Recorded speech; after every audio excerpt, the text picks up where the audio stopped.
Hello and welcome back, and today I want to talk about the subject of data collecting, data usage, and ultimately I try to answer the question, how much data does Synology collect about you and what do they do with it? I think a lot of users that are making their way into the world of network attached storage, whether they're doing it because they've got to amass lots of data legally or that they just generally want to have data at their fingertips, I think most users have got a little thought in their head going along the lines of, if I'm trusting a company with my data, I want to know what to do with it. And many of us, when we do sign up to online services, network attached storage and more, will all too often just scroll through the terms and conditions and kind of just agree willy-nilly in the hope and thinking for the best that their data is safe. So today I loaded up my Synology NAS system. I was loading up one of the Synology NASes here and I was getting ready to do a Plex media server and MB video. However,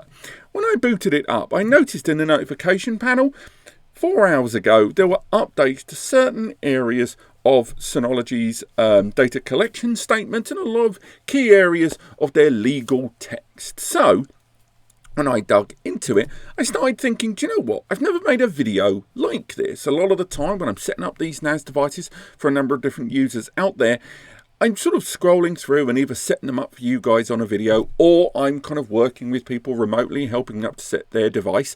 And when I'm sort of going through it and setting up the device, the only thing I ever really come across during the initial setup for most users is this, the Synology Device Analytics. And a lot of the time I'm talking to users during this setup process and during the early stages when they boot up their device.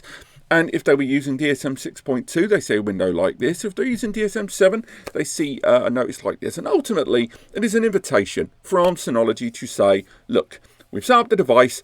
Do you want to agree to us utilizing certain analytical information about your device? And that will allow us to improve our services and improve our kind of working relationship with our solution to you and make it bigger and better.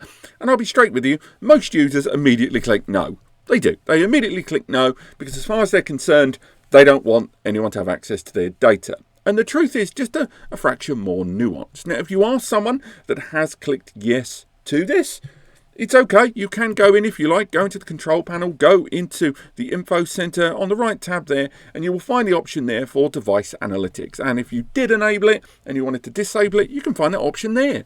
But what exactly is the information being collected? And unfortunately, because of encrypted portals and stuff like that, it's very hard to actually identify any kinds of data. Luckily, as you can see from the billion squillion tabs here at the top of my screen, I have gone through the majority of the T&Cs, the working policies, data collection policies and more from Synology on their official website. And I've gone through and highlighted many key areas, and I've broken it into around 4 or 5 separate key areas.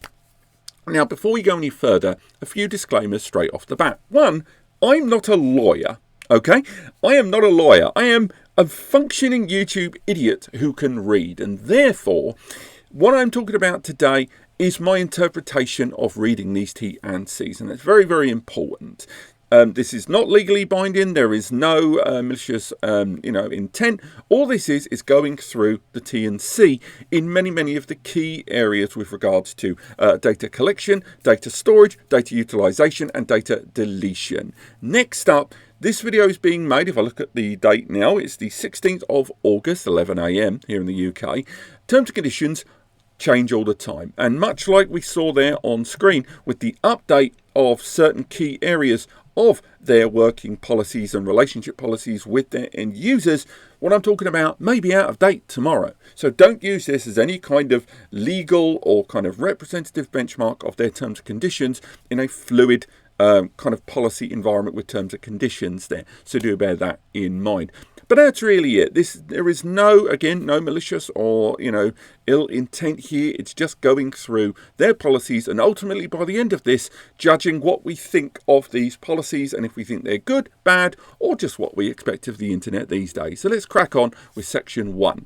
So the first section I want to talk about is just a general overview of some of the key policies and areas of their data disclosure agreement that many users would be kind of more concerned with than anything else. I think these days, one of the biggest concerns a lot of users have is the repackaging and reselling of people's data. Now, spoiler alert straight off the bat, I will say right now, with the exception, and I do mean exception, of key applications that are designed to move your actual data via those tunnels, and ones where that is their raison d'etre, their usage, I couldn't find anywhere in the terms and conditions and policies and disclosures Synology stating that they hold on to your data. What they utilize is, in most cases, analytical data, usage data, metrics, and that's going to be the overarching theme throughout all of this. So if you're not that bothered about utilized data like analytical data and how you interact with apps with no identifying factors to you, if you're not bothered about that, you can probably stop watching the video here. I'd rather you didn't. It's great for my YouTube analytics if you stick around, but that's all you came for. You can go home and have yourselves a lovely week. But the rest of you,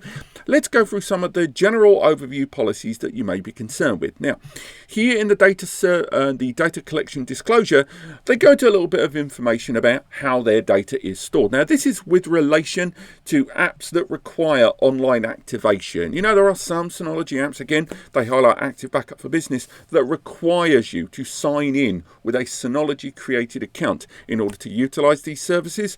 Well, they do highlight in here that all those data exchanged packets are encrypted, and in the event that they were targeted and that kind of usage information was collected, it wouldn't be any use. They're stating that in the event of a breach, data collection cannot be used to identify you. Synology restricts access to both raw and aggregated data by specific employee roles. Data collected is deleted when the relevant Synology account is deleted. Now, we'll get on about Synology accounts later on. And obviously, we have to take Synology at their word, like any other brand, with regard to their operating agreement there. But that's already a very good start for me. Moving forward, it comes to your personal data. They do go into a little bit of detail there with regards to privacy statements. And this will impact when you're utilizing their website, when you're utilizing the Synology account. And in some cases, when you're utilizing their Synology NAS hardware and software themselves, they do highlight just a list there of different metrics and different analytical data that they do collect, sometimes for security purposes, so they can verify and identify that you are indeed the user if account access and activity seems unusual, which again may work in your favor overall. But still, nonetheless, there's a little breakdown there into some of the unique identifiers of you as a connected individual that are collected in some instances. And again, some of these apply to online services like their online shop or news sites, and some of them are more related to utilizing some of their more hands-on connected services. Now, next up, we carry on with the privacy statement, and we've got a little bit more of a breakdown into Synology's position on reselling your data. And again, you'll be pleased to hear that they do clearly state on there that they do not resell your data. Again, we've got to take them at their word. You know, let's be neutral about this, but they have put that in writing. Synology will collect, process, and use the personal data supplied by you only for the purposes of communicating to you, and will not disclose your data to third party except under lawful basis set above. And again, that can be related to investigations by police or government authorities.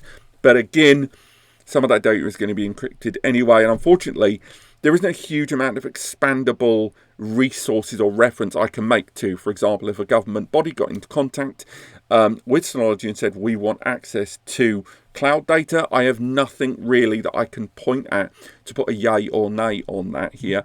But again, it does state that Synology does not share your personal information with third parties for the direct purpose of marketing. So that's good. They're not, harvesting your contact information to hand it over to a marketeer, which is good. And also, Synology does not engage with the selling of personal data to any third party. So they've put that there in writing. That's good news. Lovely stuff.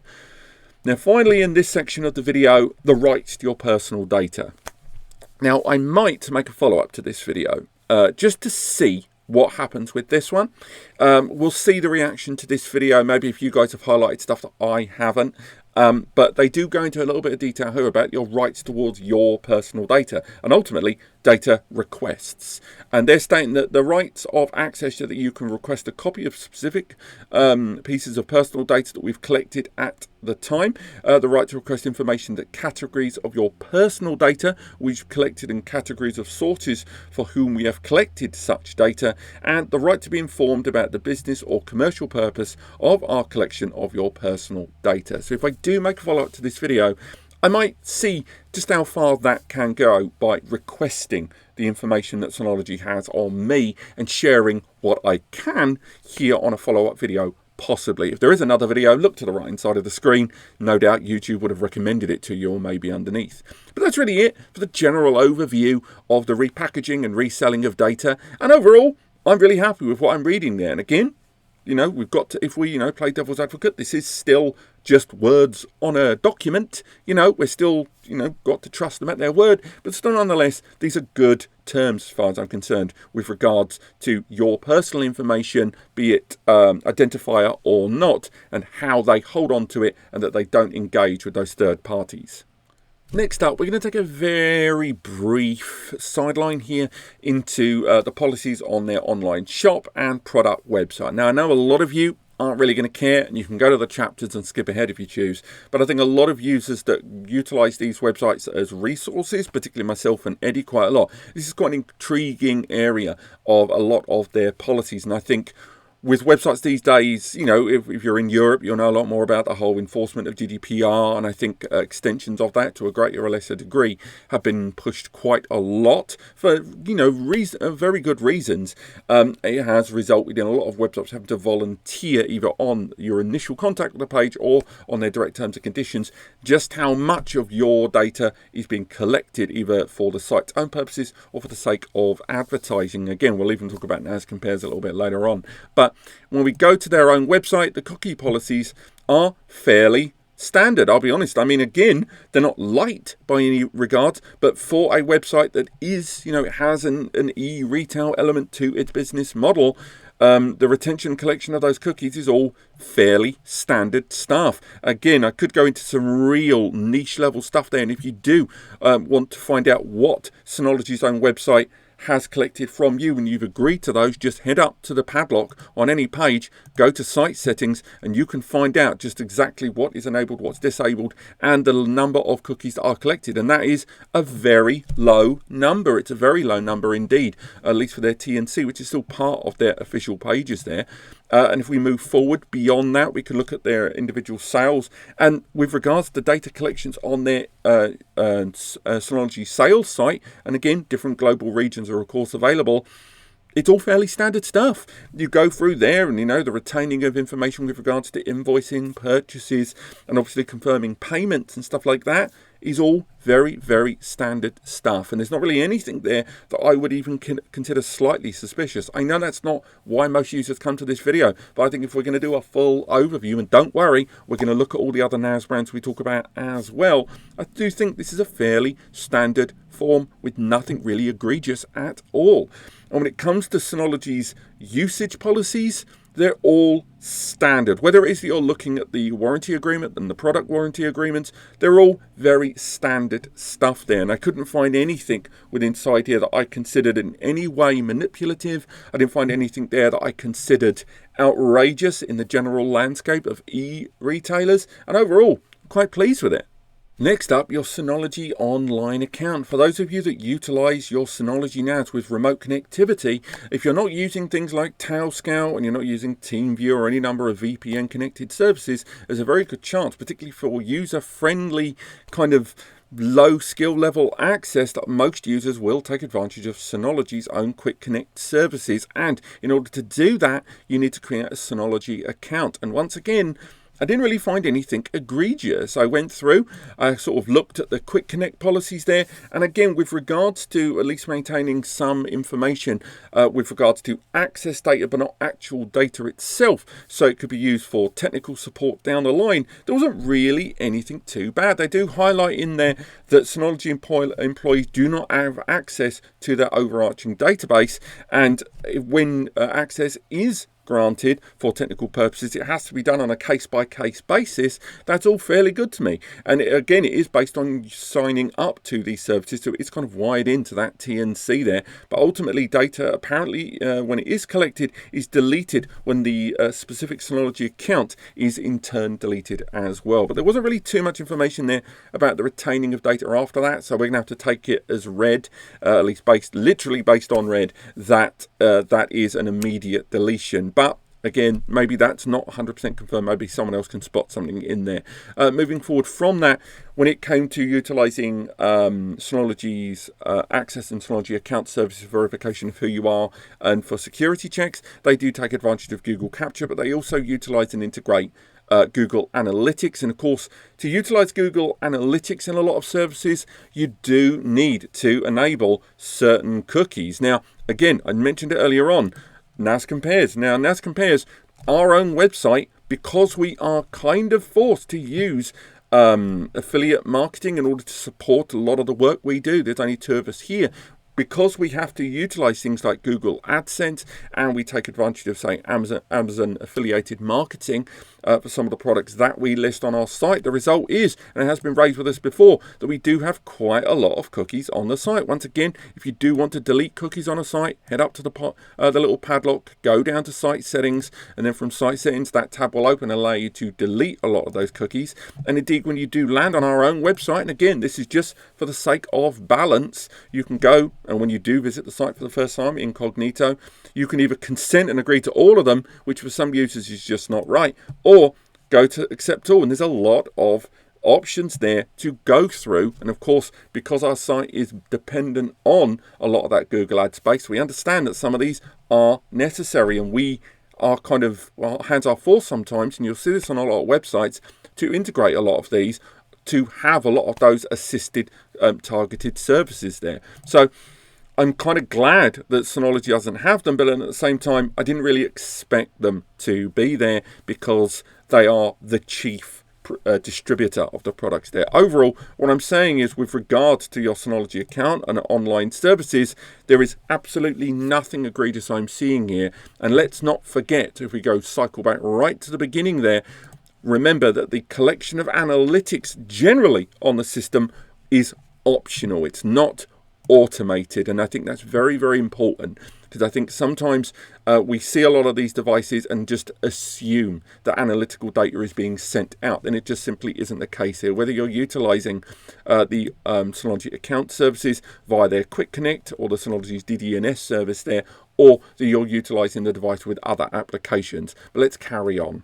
Next up, we'll talk about things a little bit closer to home for a lot of users, and arguably where a lot of users' largest concerns are when it comes to owning your own network attached storage system and just worrying how and what data could be potentially accessed externally by the brands supporting it themselves. We do hear a lot of stories these days about security. Again, when we look at the US-China trade war, one of the biggest elements and the causes of that, and I would argue the tipping point there, was of course Huawei and backdoors for data being retained and utilized there. So I think this is going to be a key element of discussion for a lot of users, and I would say that the policies are pretty clear of Synology on this.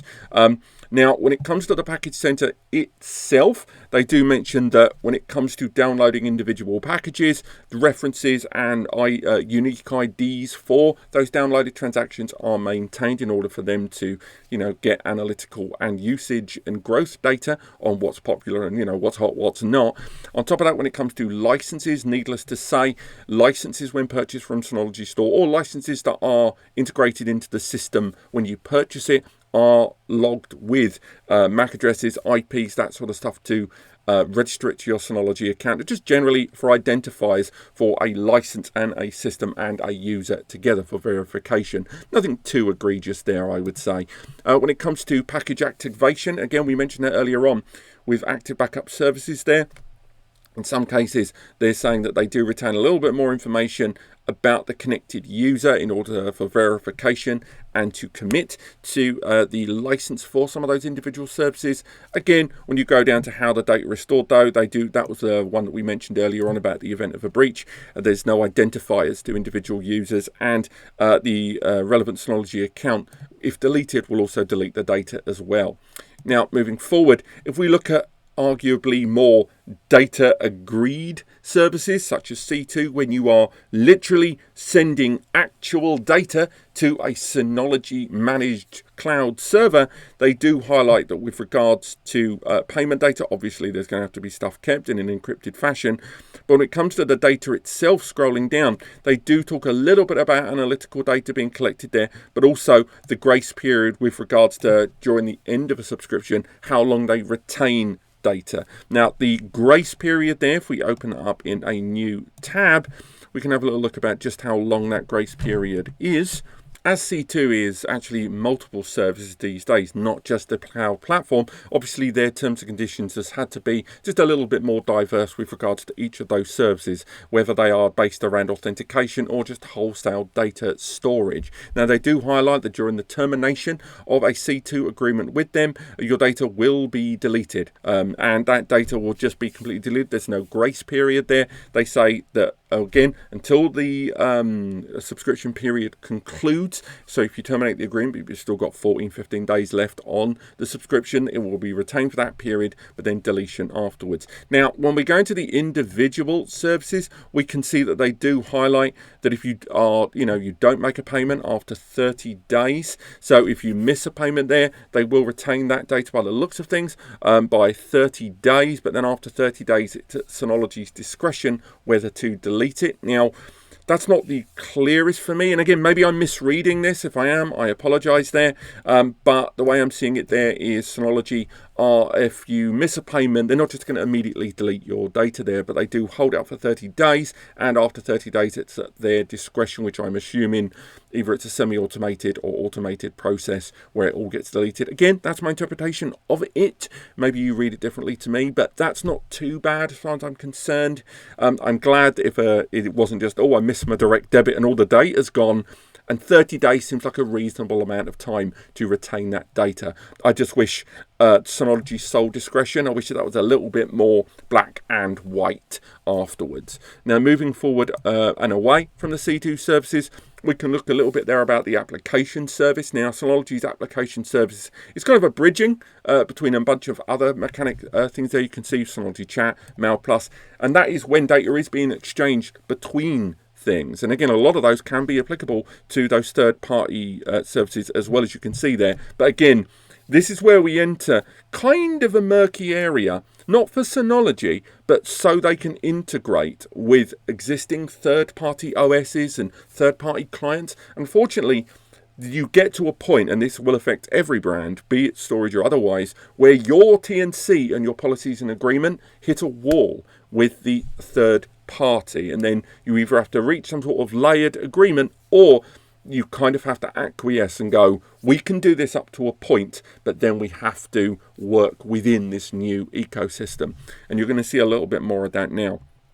But as you can see, all the data collected by Synology's application service will be removed immediately on Synology's SNS server during the transfer of data after they've been transmitted to the third-party push service. And again, that will be when you're getting notifications to phones or just push notifications to other larger overhead systems there.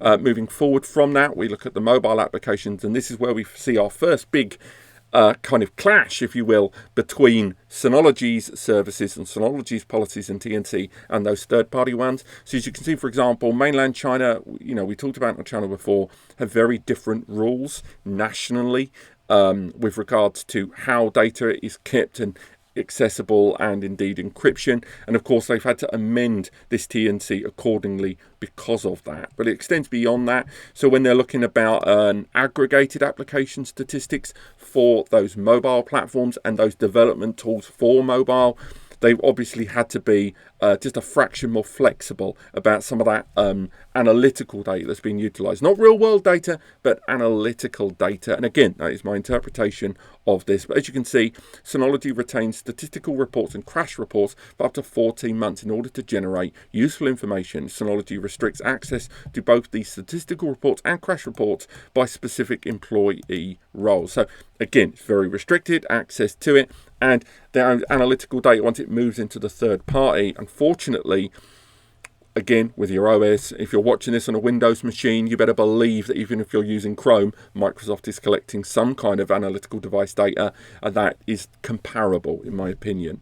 Now, as we go closer to the conclusion here, when we look at Alexa, if you're using Synology's audio station application there, to be able to request your music to be played from an Amazon speaker or via your smart speakers from the NAS, you better believe that as it's running on an Amazon product line there, you're going to see heightened T&C with regards to Amazon. If you've ever read the operational agreement with Amazon, you will know that is an afternoon you're not getting back. And in the case of this, data collected by this method, according to Synology, is automatically deleted after 6 months of inactivity. Now again, that is because of the Amazon Alexa skill. That is not pertaining to Synology's audio station application in its entirety, but it's just that device and analytical information with regards to the development of a number of these applications is also going to be bound kind of parallel with Amazon's own usage information and collection information on those smart home devices as well. And this T&C can only go so far to Synology's side of that agreement. And we move to this tab with DSM configuration backup. This is one that a lot of users raised back in DSM-7. When DSM-7 first rolled out, the T&Cs, due to the betas that were going, and we'll conclude on betas shortly, when the beta first rolled out for that, a lot of people were kind of fine-tooth combing it through the T&C. And when it comes to betas, the terms and conditions and data and analytics of betas is so wildly different to normal applications by the very nature of betas. But when it comes to DSM configuration, when that first rolled out, a lot of users saw information there pertaining to the kind of layout of your system, your configuration, because arguably you've got user data there, you've got individual user password information there, privileged information ultimately. And going through the DSM configuration backup, so that is again just the layout of the system with regards to users and privileges, not the actual data itself. They do state that they do store that information, but Synology employs industrial standard encryption for that data to protect the configuration data. And in the event of a breach, as mentioned earlier on, the data collected cannot be used to identify you or your device there, which is exactly what you want to hear. And then the data is stored on the DSM configuration backup service as long as you've got it enabled, and if you choose to disable it, they will delete it after 180 days there. So again, lovely news there, and I think a lot of it, when it comes to backing up the DSM configuration, you would want to know that that is encrypted beyond measure, because it's one thing for someone to have access to the photos of when you're in Lanzarote, but it's another one if someone got access to a breakdown of the usernames, email addresses and passwords all in one convenient little bucket there. But luckily it does seem to be encrypted with encrypted protocol as well onto your Synology account. And so we conclude to talk about the Synology beta program. As I mentioned earlier on, betas live in a different realm of most operational agreements and terms and conditions, largely because betas are released early, so companies, not just Synology, but all companies from games to software development and more, it is released to get very useful usage information, which then can be used to, improve security on a product, can be used to improve just the general user experience of a product, and ultimately the betas run so when the final product comes out, it is as good as it can be at that time. Unfortunately, betas also, in most cases, and again, not just Synology, have largely the most wildly OTT device analytical collected information. And again, that is an industry thing, that is not specifically Synology here. So I think it is worth looking at just what information Synology collect with regard to betas, whether it's a beta of DSM or a beta of individual applications. We did a video in the last day or so when we were looking at Hyper Backup and Hyper Backup Vault, currently in beta. But after that, we sort of dug in there, and you can see with the pre-release agreement, you have to agree if you want to have access to betas. And again, when you go into the App Center, and again, the App Center may be restricted because I'm going with a remote access protocol to this NAS here. Apologies for the delay there. I've set up a pretty restrictive access point there to the NAS I'm utilizing for today's video. But as you can see, the beta packages are listed, but it doesn't arrive like that, of course. You would go into the settings menu there, and you have to manually agree to utilize them. And even when you try to tick that box, you will have to agree to those T&C for data analytics collection in the background there. But again, do bear in mind, this isn't real world data. This is the analytical data and usage data for those pre-release products. So as you can see, you have to understand by agreeing to that terms and conditions agreement that you're happy to utilize these products knowing that they have data collection mechanisms built into them there. And on top of that, with the pre-release products, that Synology will handle your data differently. And by that, what it means is differently from a standard product at full release, as discussed earlier on. And by utilizing this, you license Synology to freely use the feedback and suggestions that you have provided on top of that. So whether that is the manual offering of data by you as feedback on a product, or the analytical data where they learn the usage, what works, what doesn't, of that, all being rolled into that beta program. Now, on top of that, the data collection and privacy agreement of the pre-release program is pretty extensive, as you can see there, with regards to diagnostic telemetry being turned on by default for these. Ultimately, what that means is you are kind of allowing all of that to be utilized, all that data to be handed over to you. And as you can see, certain pre-release products, and this is a more general statement, will have that enabled by default. And again, it will highlight that where possible, but as a general rule of thumb, they're just letting you know that that's a thing that's happened. And ultimately, this paragraph is just letting you know that even if individual beta applications don't highlight this, that this overarching privacy policy on those pre-release programs is in effect. And the same goes, as you can see there at the top, that they will make a point of saying if you don't see it here, no doubt you'll see it in those release notes. So again, these are things we should all be chasing up and looking into when it comes to installing a beta, the release notes. Now moving forward, there are some applications that either were in beta or still are in beta with a lot of those collections and usage and tracked information still being active. And an example would be Active Insight, with the data being stored as long as Synology Active Insight is enabled for that user. If you choose to disable your Active Insight feature, we'll keep your personal information for 30 days. Again, that 30 days delete policy in effect there. I wish I saw that more across the whole terms and conditions. That's really my only main criticism thus far here. And finally, moving along, the indemnity clause, saying that you agree, by agreeing to this pre-release agreement, that you can't hold Synology to account for any kind of damage or loss of your data. And this is something that's fairly consistent across most beta agreements when you sign up, that you are using an unfinished product. And as you can see, that you agree to indemnify and hold Synology harmless from any claims, fees, fines, demands, losses, liabilities, damages, and costs. What a sentence! Including reasonable attorney fees arising from or related to the use of a pre-release product. Basically, whenever we talk on this channel or any other platform about when you use a beta, know that you are using a beta. That just relates to utilizing a beta.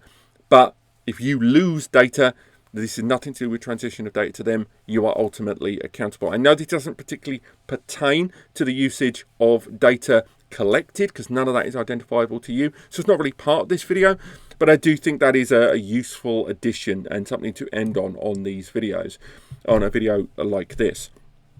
So that's really it. We've gone through the bulk of the data collection, storage and deletion agreement on Synology's full T&C. And I've got to say, although I'm looking at the changes that have been made here, and they're very, very small, and in most cases they've just been a rewording of the agreement to make them more palatable and understandable. I hate planes, apparently.